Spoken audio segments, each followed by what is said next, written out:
Okay, if you're just tuning in, this is Galaxy Television and the program is Editors Forum. I know you guys want to respond to that, but unfortunately there is no time. So let's quickly go to our next topic, where the federal government has declared Monday, May 3, 2021, a public holiday to mark this year's International Workers' Day celebration. Minister of Interior Rafa Egbeshola, who made the declaration on behalf of the federal government, congratulated Nigerian workers for witnessing this year's celebration. Now, is there anything to congratulate here? Because we are in a period where a lot of organizations are going on strike. Health workers, labor, generally. So, you see, I was about cutting you short. Congratulations on what? On the way they have dissipated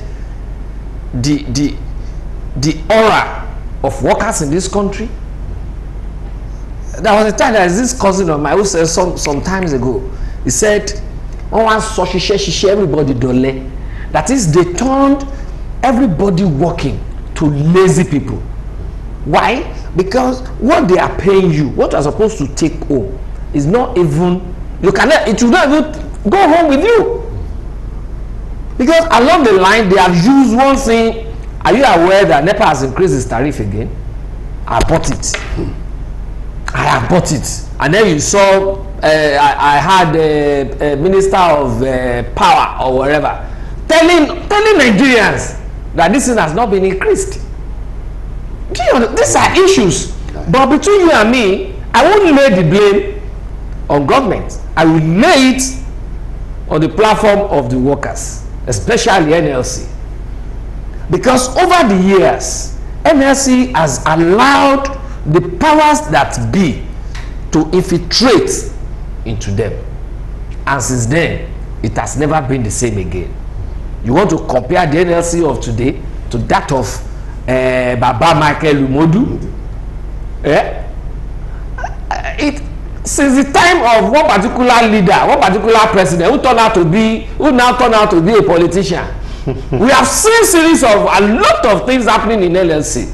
Not until when NLC decide among themselves to say, okay, look, enough is enough. We got to come out the way. Look at NLC before. NLC will sneeze, the whole country will not catch cold. Another powerful union is ASU. ASU of those days. We sneeze, the whole country will not catch cold.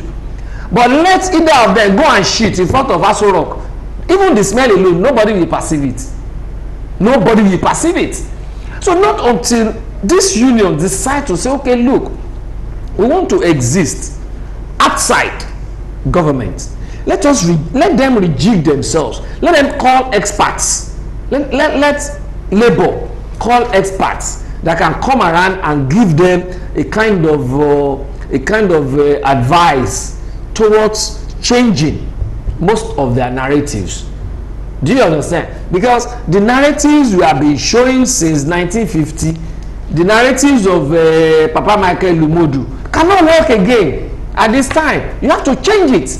Look for experts, look for specialists to come and rejig all these unions. Okay. So that at the end of the day, government will know that yes, now, our union has come of age. Now, the past 2-3 months, we've had nothing less than 6-7 unions going on strike, including JUSUM now that is on strike now. But that has not exactly helped anything, because it's like they want to go on strike for 3 months. I mean, ASU that you just mentioned went on strike for 9 months, and they've been threat of another strike, yet the federal government has not done anything. Is it because they've lost their legitimacy, just like he said? When you have a set of people in government that, under democracy, want to muzzle the legislature, muzzle the judiciary, muzzle the workforce, muzzle the media, this is what you have. As he was responding to your questions, my mind went back as a fresh graduate, 1976. Then let's say 1977, after serving my NYSC, my salary that time, I was calculating it now.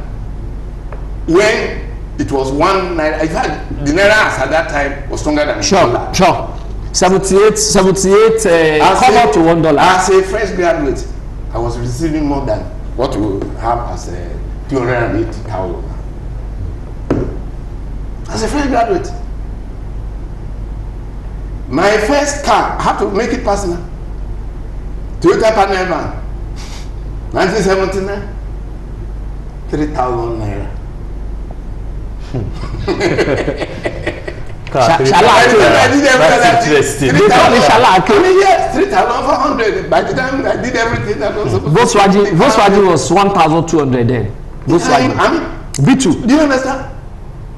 But that time I'll call my, blessed memory, my late wife will sit down and say, I was a teacher in a rural settlement that time. But at the end of the month, we have so much extra funds at our disposal. I hope you understand. That same country today, whereby while we were graduating in 1976, it was the labor, both from the employers, the private and the public sectors that came to look for us. Workers. We did not go out to look for any job. It is in this same country, Nigeria. So, restructure Nigeria now. Restructure along political lines. We are talking about a situation whereby the geopolitical or the states control their resources, and of course, they pay a certain percentage. Regionalism. Yes. Restructure Nigeria now. If the insecurity issue we are talking about, restructure. Let them have the state police, even at the local government level, the vigilante. So you are talking about the workforce. Look at the Bible. A worker is deserving of his wages. How many of the workers in Nigeria at the government level receive their 100% food? When I hear of 25%, 30% pay for the month, and people are groaning, I ask myself, is it in this same country? What is really happening? We are running an ant-hill system of government. In the ant-hill, what the biologists call termitarium, you have the king and the queen sequestered in their chamber, doing nothing. The soldier ants and the worker ants, they are working 24 hours, feeding what? The king and the queen. It's exactly what we are in a country whereby the humongous pay of what?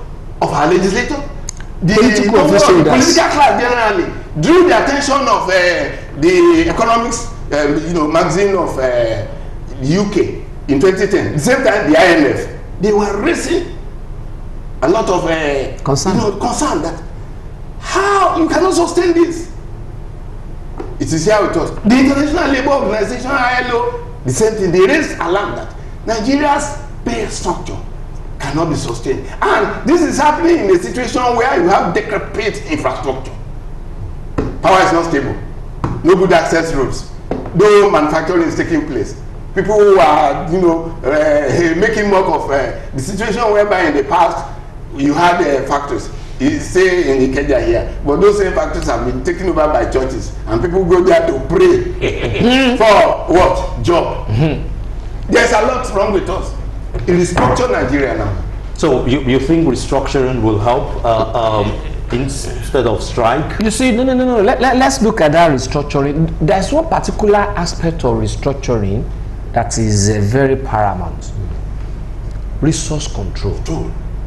Okay, when you have resource control, for instance, look at the South-South.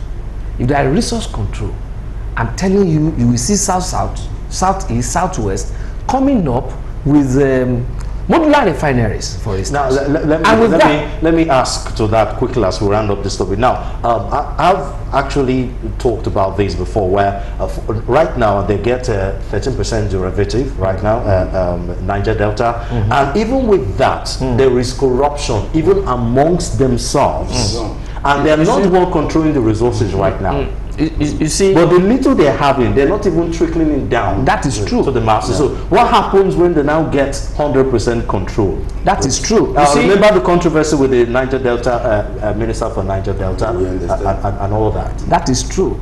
You see, when you're talking of restructuring, there's no doubt about it.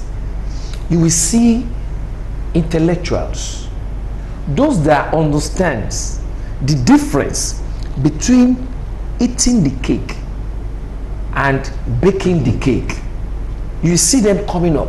Look at what is happening presently now, okay? You're going to see that before now, you don't see people of sane mind, intellectuals. You don't see them. They see politics as being dirty, okay? But these days, yeah, but these days, that reasoning faculty has been rejigged. Okay, look, if you don't partake, if you don't get involved, then whatever you see, you take it like that.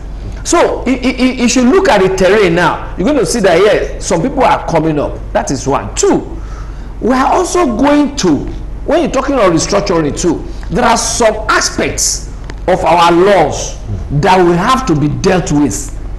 Are you with me? That will have to be dealt with. Thirdly, government has now gotten closer to the people.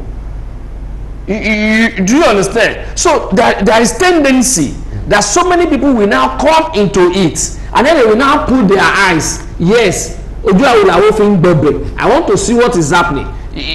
Like soup. When I want to give you soup now, will I put this in your hand or I put this inside the plate? It's inside the plate now. So the plate, everybody will now be saying what is happening to that stew. Are you with me? So when you're talking of restructuring, all those things will be embedded into it. And when the example I was giving you, when you have modular refinery, do you know the quantum of employment to generate? You know, by the time it's generating a lot of employment, you see a lot of people working. It will now reduce all these hoodlum activities, juvenile delinquency, and all that. And the time he was talking about, that 1976, you see it coming back, even in a better form to Nigeria.